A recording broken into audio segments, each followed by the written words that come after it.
for joining us on such a glorious day. I'll try and make it worth your while. Now, let me just see if I can get this full screen. And Rose, I'm going to rely on you to let me know when that happens. Is that full screen now? Perfect. Good. Okay.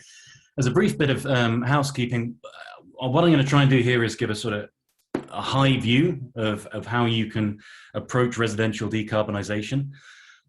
I am intending to leave a good bit of time at the end to have a conversation and a chat if we need to. So pop any questions you have in the chat. If there's anything I'm really buggering up in terms of explaining something, then one of the presenters can stop me and I can clarify that. But if it's sort of tangents, you know, let's come back and enjoy them all at the end, because there's always a chance it might get covered later on in the presentation.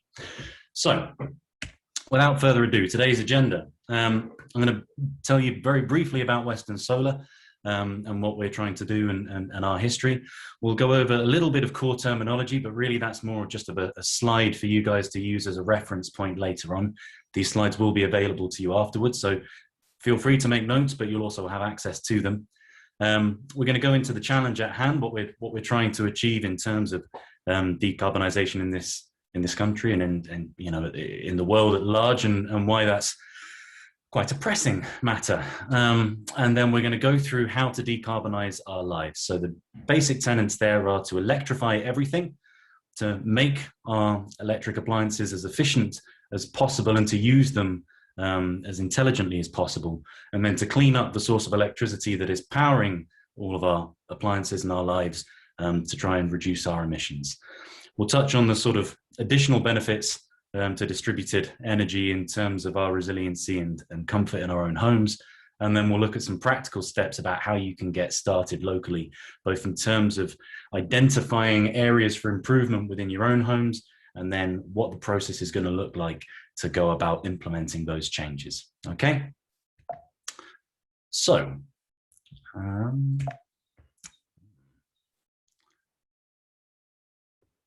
let's just see if we can scroll down here. The slides aren't changing for me. I just want to double check if they're changing. Oh, there we go. Western Solar. So Western Solar's been around for about coming up on 20 years now, near enough, since we sort of started working. We were founded by Jack Hardy, a retired WWU professor. And so there's been a real focus on education in our company from the beginning, and in trying to educate and empower Washingtonians to make smart energy choices. We are one of the leading providers of solar energy systems in the Northwest, with over 2,000 systems and over 40,000 solar panels installed to our name at the moment in Western Washington. We have, in more recent years, supplemented our sort of solar offerings with other energy efficiency offerings to really try and work on this decarbonizing package overall. And our emphasis is to try and make sure that whatever we're putting in is going to be a long-term solution. So there are definitely places to save money. There's also places where intelligent design and thinking about the equipment that's going to go the distance is important. As a general rule, it's very important to us that everybody in the company has got a full family wage, jobs, full benefits, paid time off, 401ks. You know, the idea being when we are investing in our employees, we're investing in our customers and we're investing in our community at large. So that just makes sense, frankly. And we are also pretty engaged legislatively. You know, our management is also at the head of the trade organization for solar in states. So we're doing a lot to try and make sure that solar is accessible to as many homeowners and businesses here as possible. So some key terminology that you're going to be coming up a lot. We're not going to go through all of this in a lot of detail, but there's distinctions between kilowatts. You'll hear a lot about kilowatts. That's a measure of power, or a measure of sort of potential generation within a system. Kilowatt hours is referring to the amount of energy that is produced over a period of time. So when we're talking about your annual electricity consumption, that is measured in kilowatt hours. When we're talking about the capacity of a system to produce, that would be referred to in kilowatts. Your electrical load is your electrical demand in real time, how much your home is using right now. Your supply is your ability to produce energy in real time, how much energy your system would be producing. When we talk about demand response, we're talking about trying to line up those two things. So trying to get your power consumption to align as closely as possible with your power production. So a very obvious example would be if you have an electric car, plugging it into charge during the middle of the day when you're producing the most energy, so that you have this direct line from production into consumption. And when we're talking about storage, we're talking about technology that stores your excess production at one point in time for you to draw from at a later point in time. So often when we're talking about battery backup, again, a classic example would be if you have solar on your home and you're out at work, you're probably not using a lot of energy in the middle of the day when you're likely to be producing the most energy. And then you're likely to use a lot of energy at the end of the day when you're not producing a lot of energy. So if you can store that energy for a short amount of time so that you can produce in the middle of the day and then have that stored in a battery for you to draw upon at a later point in time, then you're essentially flattening out your energy sort of usage profile. In terms of solar specific terminology that you probably come across a fair bit, there are different types of solar. We're referring specifically to solar PV or photovoltaic today. That is the production of electricity, as opposed to, say, solar hot water, where you are predominantly heating something. When we're talking about a solar system, the main things to be aware of as we talk about solar modules, that's a solar panel, the combination of solar cells, glass, and a frame into one unit. When we talk about a solar array, that's a collection of multiple solar panels in one spot, in one location on a roof. That would be an array. And when we're talking about a system, we're talking about multiple arrays all being joined together. Along with your solar module, you're going to have an inverter that is inverting the high voltage DC current from the solar panels into your home's AC voltage, which is what everything runs upon. So that's just some basic terminology there that's probably going to come up. So the challenge at hand, I don't know. I might be wrong. I imagine I might be playing to a bit of a home crowd on this regard if you're spending a sunny Sunday on a green homes tour. But my thought would be the challenge at hand is pretty self-evident. Climate change is having an increasingly obvious impact in our lives. And at this point is, pretty much ubiquitously recognized as a significant threat to the health of the globe and the health of the American people. These impacts are magnifying across the nation. We're seeing colder spouts in the south than we've ever seen before. We're seeing hotter temperatures in the deserts and really around the country than we've seen before. And we're seeing more severe weather patterns. So increasing concentrations of greenhouse gas are going to lead to increasing temperatures, changing precipitation, increases in the frequency and intensity of extreme weather events, and rising sea levels. That affects our food and water, the air we breathe, the weather we experience, and our interactions with our environment. So it's a pretty big deal, really, I think, is the long and short of it. On a national level, fossil fuel emissions are by far and away our largest source of carbon. Now that on a residential level can be direct appliances in your home, whether that's your heating or the, I say in your home, in our lives more broadly, the cars we drive and what have you, but also obviously just the fossil fuel content of our electricity as well.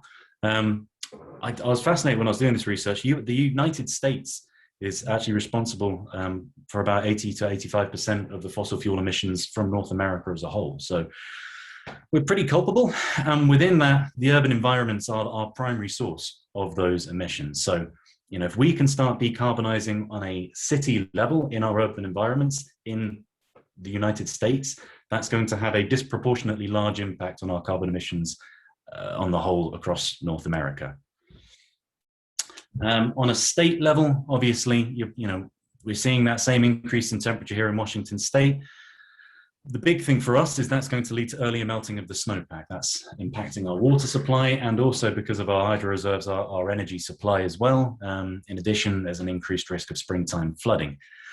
We're starting to see smoke season, which, you may well be able to tell. I'm not a native Washingtonian, but my understanding is that that's a relatively new phenomenon. You didn't have smoke season previously. So we're getting that impact of increased wildfires. And obviously we're a coastal state, so increasing sea levels is something we need to be concerned about. So broadly speaking, there are things that we can do, or just obviously on a national level, but the thing that you can do immediately is try and decarbonize your own life or our own lives. And there's an awful lot we can do there. And it's actually, at this point in time, pretty painless and generally speaking, very cost effective to do so. A lot of it is just having an understanding of what steps you can take and having that broken down. I had a really interesting statistic on a podcast this morning that I threw in here. And that's that if our electrical grid as it stands, if we didn't change anything else but just our electrical grid and we made that 100% clean renewable energy, that would reduce our overall carbon emissions in the United States by 30%. But if we then electrified everything in our buildings, so our heating and our appliances and our transportation, and even just half of our industry, that would boost those reductions up to more than 70%. So there is a huge opportunity. If we can electrify everything and then clean up that source of electricity, we can take a massive swing at our carbon emissions on a national basis. And so when you're looking at that, the four main things we can do on our own homes to decarbonize, and I'm not including transportation for the moment, but within our homes, it will be addressing your heating and cooling, electrify your water heating, electrify your stove, and then electrify your dryer. And if you can do those things with energy efficient devices, you're going to be taking a really big swing at your carbon emissions. So, how to decarbonize? First things first, the single biggest source of energy draw in most buildings and certainly most homes in the Northern Hemisphere is going to be our heating. So heating accounts for approximately 10% of US carbon emissions overall, and it's more than half of most homes' energy footprint. Currently, around 1% of US homes are using heat pumps as a primary source for heating and cooling. 47% are still relying on natural gas. And that's crazy, frankly, from an emissions standpoint, because a modern air source heat pump, even using a normal fuel mix, can be reducing the heating emissions of your home down by about 60% compared to an oil or gas boiler. And that's then amplified if you're then powering your home with solar energy, obviously. When we're looking at heat pumps, there's a couple of really big advantages. And I don't know how familiar all of you are. I'm trying to do a relatively high level as we go through this, but we can jump into sort of more detail about how this works if needs be at the end. But the main thing with a ductless heat pump is that, firstly, unlike a furnace, you can control how much heating or cooling you need. So heat pumps are an inverter-based system with variable speeds. So that allows them to operate at different capacities, from about 25% of their capacity up to often 200% of capacity. In contrast, your furnace is on or off at 100% of its capacity. So an analogy for that would be to sort of think about it in terms of a car, and you're trying to get to your destination. With a typical furnace, it's like you have a car that doesn't have an accelerator pedal that allows you to vary how much you're accelerating. You just have an on or off switch, and the car's either on, ramping up to 100 miles an hour, or it's off. And you're using that to try and get to where you want to go. And so you can sort of see how it really gives you very little wiggle room in terms of trying to finesse that to use energy efficiently to get to where you need to go. Whereas with a heat pump, you've basically got that range from 25 miles an hour to 200 miles an hour, if you're going to stretch that analogy. And so it allows you to use the amount of energy you need to just nudge your house in the right direction, up or down, to maintain a relatively consistent temperature rather than constantly ramping up and down. And then the other really big thing about this is that you can control where you're heating. So ductless heat pumps are a zoned solution. Throughout your house, you're going to have different head units in different zones. And so instead of trying to heat and cool the entire house in order to make yourself comfortable in one room, you just bring the temperature up or down in that one space, which obviously uses less energy. And so that also then gives you the ability to have slightly varying temperatures between different rooms. If you naturally, let's say on the south face of a house, you might be a bit warmer than you are on the north face of a house. So it gives you the ability to account for that a bit better. So in terms of how you compare that with solar, obviously, if you're taking 50% of your home's energy usage and you're now converting that to electricity, it's going to increase your electrical consumption. But if you can then offset that electrical consumption with a solar system or clean renewable energy, you're both fixing the cost of that energy for yourself, but you're also decarbonizing it. And so really, really big impact there. To give you an idea just of cost, if you let's say you have supplemental heat, you already have your furnace and you just have one problem room in your house, one room that gets much, much hotter or much colder than the rest, and you wanted to just take care of that one zone, you could put in a single zone heat pump, and that's probably going to range in cost installed from say $4,000 to $6,000. Alternatively, you could have a multi-zone system where you have different units in different zones of your house, and you're trying to have this zoned climate control. Then you're probably looking at somewhere between, let's say $3,500 to $5,000 per zone, depending on how many you're installed. And there's an economy of scale there. So, the more zones you're installing, the less expensive it's going to be per zone. Outside of heat pumps, there are, heat pump, air source heat pumps for heating spaces. You can also use heat pump technology for your dryers, for your water heaters, and really try and make all of these processes more efficient. And by doing that, you can sort of one by one knock off those 4 pillars. So the other part of this is decarbonizing our transportation. Transportation accounts for about 28% of our emissions here in the US. So if you can transition to an electric vehicle that's relying on your standard grid fuel mix, obviously you're taking out that direct emission of sort of carbon from your car, but there's still going to be an embedded carbon in the fuel mix. So if you can then again pair that with clean generation, then you have the ability to completely eliminate carbon reduction from your transportation. So between these sort of pillars, decarbonizing by electrifying and then cleaning up that electricity, you can kind of see how we start to tackle the problem bit by bit. Now, along with electrification, it's really important that we're not just changing everything to an electrical appliance and then being really inefficient in the way we do it, because obviously that's going to increase demand and we're still going to have to produce that energy from somewhere.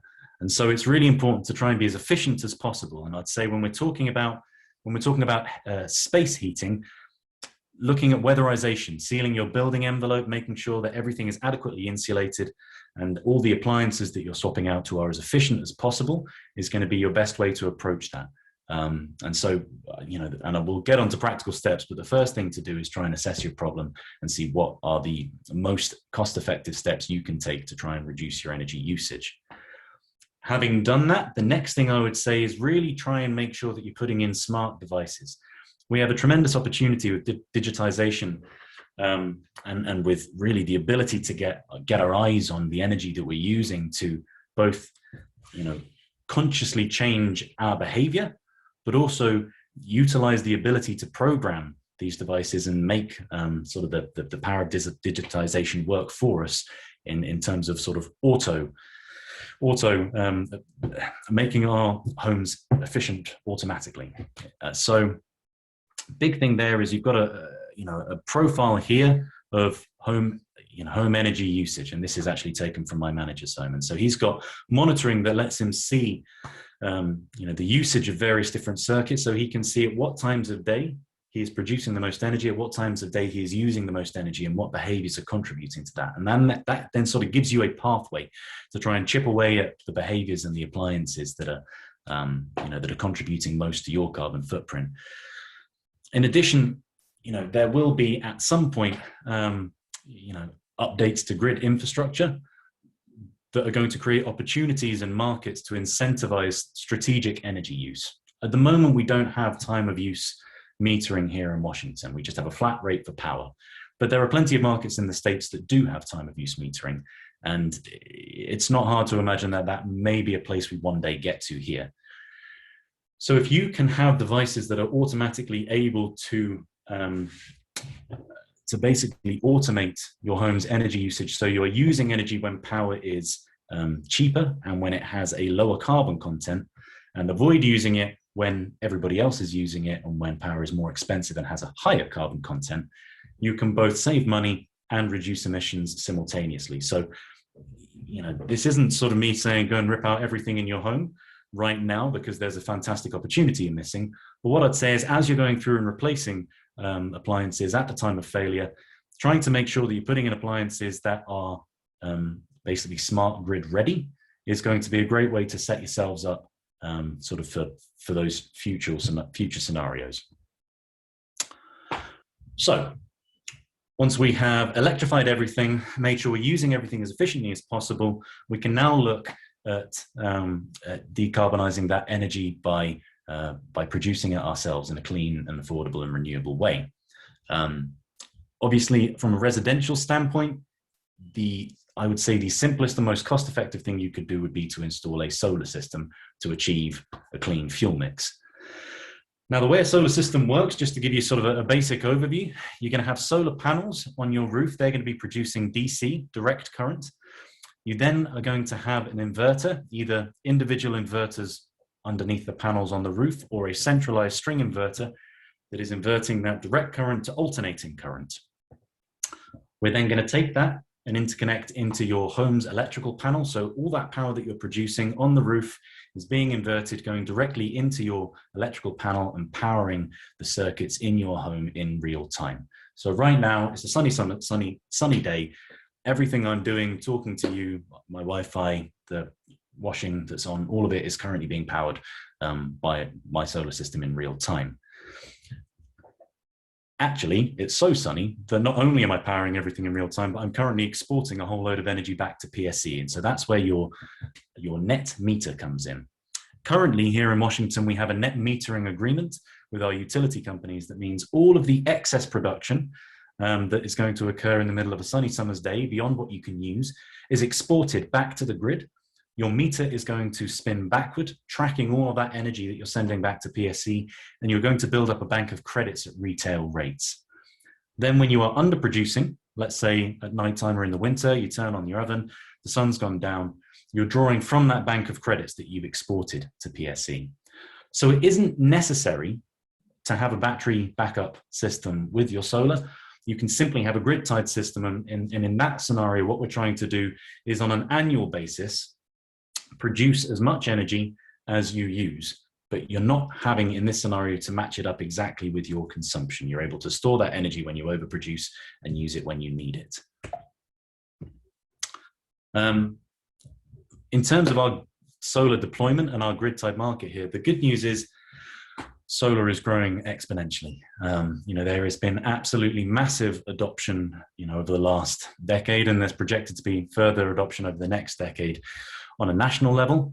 And that's very, very true in PSE's territory. So you can sort of see here, PSE's net metered customers from 2004 through 2019 just grew tremendously. And within PSE's grid, Whatcom County and the city of Bellingham are some of the most sort of saturated solar markets, which is fantastic. We have a really, really strong solar market here. And the good news there is that ends up supporting actually quite a few local firms that all specialize in this. So there's a lot of competition, and we have very, very competitive, a very, very competitive solar market here because of it, which is, fantastic for consumers and great for the local industry too. A big part of what's driven that increase in adoption is that the cost of solar has been falling consistently for decades at this point in time. And so it is more affordable than ever to go solar, and far more affordable than it was projected to be, only a short while ago. So, it's really great. Innovation is really, really, driving that cost down and helping speed up our pace of adoption. And that is reflected in our prices. When we go back and audit our system costs from sort of 2006 through to today, it is just, a system that was $100,000 near enough in 2006 at this point is now below $30,000 in the mid-20s. So it really is quite a staggering reduction in cost. And that's really started to now levelize over the last few years. So that's now becoming sort of more and more incremental in terms of decreasing cost there. Now, outside of the fact that solar is going to be a more affordable way to power your home, and it's obviously a way to decarbonize, there are sort of additional benefits to having a distributed energy resources on the grid.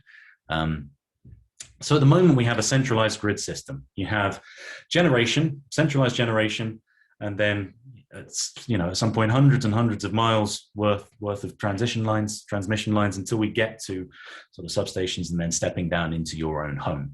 A big example there would be our fuel mix here in PSC territory. Currently, we're still about 38% reliant on coal. And those coal plants are literally 1,000 miles away in Colstrip, Montana. So you're producing, effectively very dirty energy, thousands of miles away, and pumping those electrons all that distance, and you have inevitable losses there. So you're having to overproduce this very carbon-intensive energy mix and pump it thousands of miles to get to us. Not only is that, to a certain extent, a bit wasteful, it also just, there's a lot of opportunity there for something to happen in terms of the supply line that can impact the reliability of our energy here in our homes.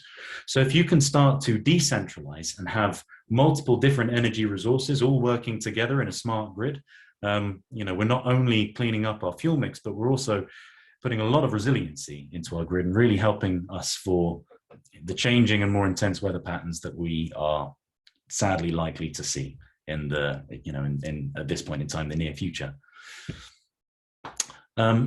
The other nice thing about having a distributed resource, if that's distributed on a sort of grid level, that adds security to the grid. But if you take that all the way down to your home and you've actually got your own distributed energy resource on your house, that can give you a huge amount of resiliency, because if you want to, you can add battery backup, and you can now have a system that is essentially able to operate autonomously for short periods of time when you do have grid instability. In that scenario, your solar system is not only powering your home, it's also charging a battery, like I mentioned earlier. And so that means, in real time, you're matching your, you're able to more closely match your consumption with your own local supply by storing a lot of that excess production in your battery to then draw from when you're using it. So that increases the sort of carbon reducing benefits in normal operating hours. But if the grid goes out, now you've got an emergency supply of power. Your system with the battery will be isolated from the grid so that you can't backfeed and electrocute a linesman. And you're then going to be basically, you're going to be having your power managed between your battery and your solar system to power the loads in your home that are most important to you. Theoretically, it would be possible to upsize your battery, your storage capacity, and your solar system to an extent where you could live off grid. But here in Washington, it's very, very impractical, because you would have to build out such a large system to be able to support you on the shortest day of the year in darkness and still produce that most people instead are going to be focusing on, the more realistic short-term scenarios of, grid disruption that might last for a few hours to a day or two, and trying to size a system that's going to give them the emergency power they need for that kind of scenario. Now, there's two ways we can do this. If you wanted complete comfort, you could, in theory, back up your whole home, and people who are having much shorter outages are often looking at that. And they'll just say, well, I want to back everything up for the sort of 2-3 hours that I tend to lose power frequently, so I can just maintain comfort in my life. And so to do that, you're going to be putting your transfer switch in between the grid and your main electrical panel so that the entirety of your home is backed up. Obviously, what that means is you need to build out the capacity of the batteries and the solar to support all of your loads, and that can be quite expensive. So what the majority of people end up doing is identifying the most important loads for them. So that's going to be, let's say, your fridge, your freezer, your lights, and if you've got a well pump or a septic pump, something like that. We isolate those loads, we put them in a special critical load panel, and then we just back up that. And that's a good way of sort of having some of that resiliency built in, but you're not trying to back up the entirety of our modern 21st century lives. You're trying to back up the things that you're really, really going to need in those scenarios where you might have an extended power outage. There's lots of different options out there depending on what you're trying to achieve, from the sort of very well-known Tesla Powerwalls to actually sort of some more robust systems like the Outback Power system that enable you to integrate solar and wind and generators and the grid to really try and give yourself as many options as possible in a prolonged outage. And so really, whatever contractor you ended up talking to, if you were wanting to build some resiliency into your home, they should be able to talk through the various different options and help determine what's best for you on that front. So, how to get started on all of this? In terms of practical steps, what I would encourage anybody to do with a home that is 10 years or older is to get in contact with Sustainable Connections, and specifically the Community Energy Challenge, which is going to be the residential subset of that. I've done this myself and gone through the entire process, and it was fantastic. So it starts with a really detailed energy audit. Okay. Ultimately, you know, I can talk here about the hypothetical things that you can do, but some of them may not be the best bang for your buck in your particular scenario. So first thing you want to do is get eyes on the situation. Where can you spend the least amount of money to achieve the biggest carbon reductions and energy efficiency improvements in your own home? So that starts with a really detailed energy audit. The CEC can help identify opportunities for energy efficiency projects, help you find and apply for incentives and utility rebates to make that as affordable as possible, and then connect you with local and experienced contractors so that you can make sure that the people that are ultimately putting this in are accountable and know what they're doing. So a lot of that legwork that probably puts a bit of mystique around doing this can be done for you, so you've got a really clear, actionable list of items. In my scenario, it was I needed to weatherize my house because, you know, you could yes, power a small windmill through the cracks in my house, I think, with the amount of air that was coming in and out. And it was then a matter of upgrading some appliances that were really old and outdated, and ultimately trying to swap out the heat source. And that was really helpful because not only was it incentivized, but they also helped me find financing as well. So big plug there, can't recommend it strongly enough. Once you've done that and you've got your actionable list of items, you've got a really, really good resource here in your local contractors. And this isn't just me plugging our company. You know, as I mentioned before, we've got a really, really competitive market here. And there's actually, you know, a whole load, say 3 or 4 local solar firms, and then a whole load of other energy efficiency focused firms or heating and cooling guys.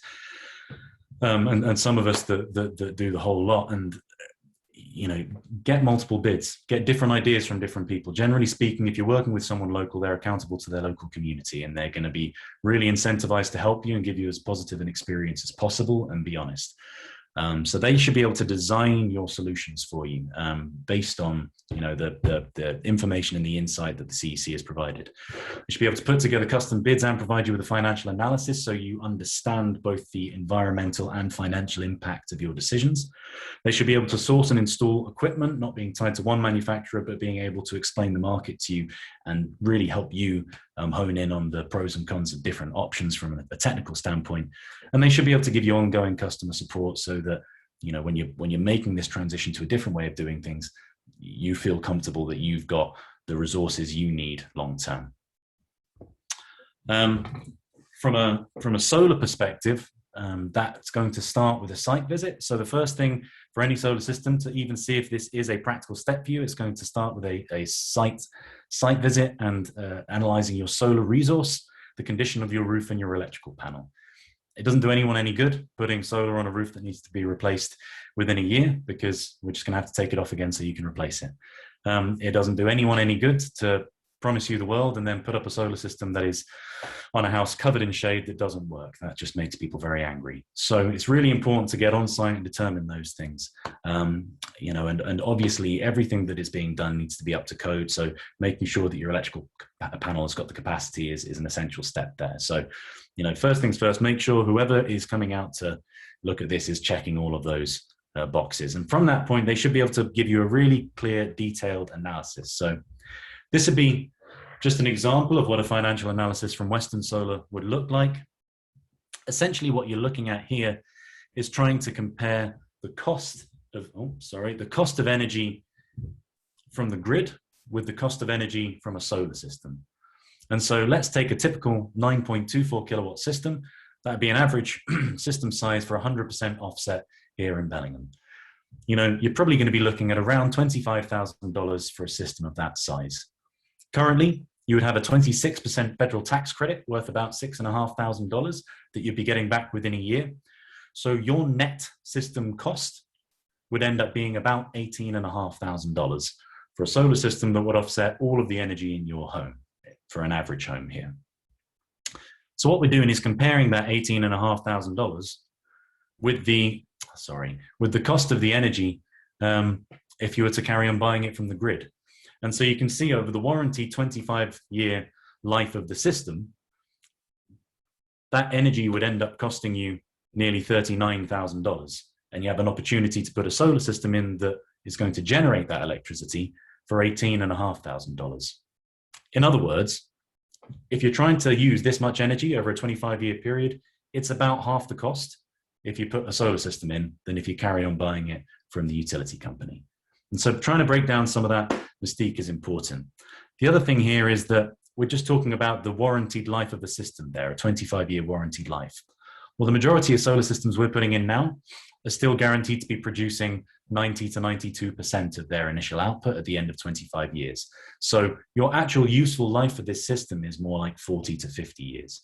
And so when you sort of just think about that, you're basically building out infrastructure that is going to electrify that home for a lifetime, and do so in a clean, affordable, and carbon neutral way.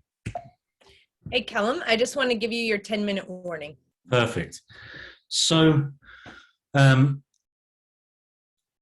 obviously, I want to be sensitive to the fact that $18,500 is a lot of money. It's certainly a lot more money than I had and have, but had when I was putting in my solar system. So, the really important thing here, and the big step change that's I think happened over the last decade is the development of really affordable solar financing.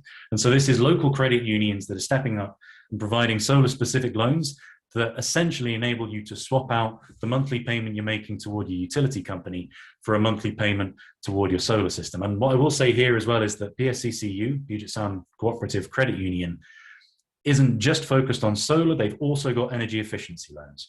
So whether we're talking about sort of upgrading your heat pump or weatherizing or putting solar in or doing a whole bundle to decarbonize your home, all of that can be bundled into a single fixed monthly payment. And so the analysis that you're doing and that your contractor should be able to supply you with is basically a comparison that is saying, well, what is the monthly cost to decarbonize your home with solar or with these efficiency upgrades? And what is that saving you on a monthly basis? Because if you can get your savings to match up with or be pretty close with the loan payment, then effectively you have a cost neutral way of decarbonizing your home. And that's really what we're aiming for here at the moment. And generally speaking, that's the way it goes. If you were to take out a loan for the net cost of the system after the tax credit, then generally speaking, your payments on that loan would be roughly in line with your savings on the system. So it really is very, very, very affordable for the vast majority of us to take on. So that's pretty much me wrapping up. So just a quick sort of shout out some organizations to support here. And do please go on and take a look into some of these guys because they're doing fantastic work. That's my bit, and we've got just under 10 minutes for questions. So I haven't been keeping an eye on the chat. Let's take a look and see where we're up to. Is there anything that's jumped out at you, Rose? Well, I just, one of the things is I've had Western Solar come out and give me a bid recently, those of you who were on the last call know that I recently moved a house from one neighborhood into my backyard as an ADU and built a garage. And during that, trying to figure out how I decarbonize also my existing house. And I've had Western Solar out to give a bid not only on the heat pump and just a lot of great information, but also on my solar. And then as my site changed, because I had to take down a couple of trees, that really made a big difference in the return on the investment. And so, not everybody's taking down trees all the time, but just it was a really great experience. And the way they laid out the incentives and the information has been really valuable. Appreciate that very much. So I'm just looking through the chat here. I've got one question that's popped up, which is, are there any good battery backups on the market? So I suppose I'd say yes. Yes, there are some fantastic battery backup solutions on the market. The two main ones I highlighted before being the Tesla Powerwall and the Outback Radiant solution, I would sort of think of a little bit as your best value for money in terms of two different things that you might be trying to achieve. So the Tesla Powerwall is a really great solution in terms of the, funnily enough, in terms of affordability, but also in terms of how user-friendly it is. So that's a lithium-ion based solution. Lithium-ion batteries degrade a lot slower than conventional batteries when you're cycling them. And so that's really a really good solution if you're wanting to constantly sort of charge and discharge your battery. And so an example there would be in a Californian energy market where they have, as I mentioned, time of use metering. You know, you might want to charge your battery up during the day when you're able to produce energy really easily, and then use that to take yourself off grid when the cost of energy is higher. So that's a great solution for short-term cycling. And it can work quite well for shorter power outages. I'd say, you know, a day, potentially 2 days if you built it out quite a long way. You're looking at a 10-year warranty on that. And generally speaking, it's, you know, it's very easy to use and adjust how much you want to keep in, you know, in reserve for backup and how much you want to cycle. So I like that about it. But if you're looking at a longer term outage, the downside to it is that it, you know, for full functionality, it requires internet, and it also it also can only work with solar. It can't be charged by a generator. So the Outback Radiant system, which is actually made locally, just down the road, that's a very robust system if you want to sort of be prepared for longer term outages, because you can not only sort of match it with different types of battery technology, which enables you to maybe utilize slightly cheaper battery technology with greater capacities. It also enables you to incorporate additional generation sources like a generator. So, you know, you can essentially have a backup to your backup. You've got your solar system and your battery backup. That's working really well. And then if you get to the end of, let's say, a 2, 3, 4 day outage and you're running low and the sun's not out and you can't recharge your batteries, you've got the ability to, you know, either plug in a generator and use that to recharge the batteries. And you can then use the generator efficiently, run it sort of on full whack for a short amount of time to recharge the batteries, and then continue to trickle charge your home from that. It's more expensive. It's probably slightly more expensive up front, but it gives you some more usability there. I've got another question here, which says, will the solar contractor provide warranty leakage to my roof, since they need to drill into the roof for installation? The answer to that is they absolutely should. That's going to be a really important thing for you to check. So I would really encourage anybody that's looking at solar to ask to see the full warranties, terms, conditions, and read through that in some detail. Some guys don't do that. They'll just send out a financial analysis and you won't see any of that information until you sign a contract, which I don't think is very good. So what we'll do at Western Solar is we do a 10-year no leak guarantee for all of our installations. Obviously at this point, we've been in business for a lot longer than 10 years, coming up close to 20. You know, with our composite shingle mounting system, our snap and rack composite shingle mounting system, you know, we really don't have leaks. It's something that we're quite paranoid about, and so you know that's a really, really good solution for us. And it's a flashed system. You know, we're using cork, we're using mastic tape. Really helps get a seal on that. But the best thing you could do, you know, if you were looking at re-roofing and then installing solar, I would encourage everybody to look at a standing seam metal roof, because if you have a standing seam metal roof, we can just clamp onto those seams and avoid penetrations in your roof altogether. So that's just a bit of information for you there. So I'm going to go ahead and for those of you that are interested in asking Callum more questions, please feel free to stay in the room. We will keep it open for any discussion, but I do want to offer people a moment to take a break and then join us at the next workshop that we have coming up. Really excited about what we have coming up, which is from Chuckanut Builders, ways to prioritize green building in your construction project. So looking forward to seeing you all there. But like I said, we'll keep this open for more conversation as necessary. So thank you very much, Callum. Appreciate you very much for spending some of your sunny day helping to educate our community. Thank you very much, everyone, for coming. It was lovely to have an opportunity to talk to you all.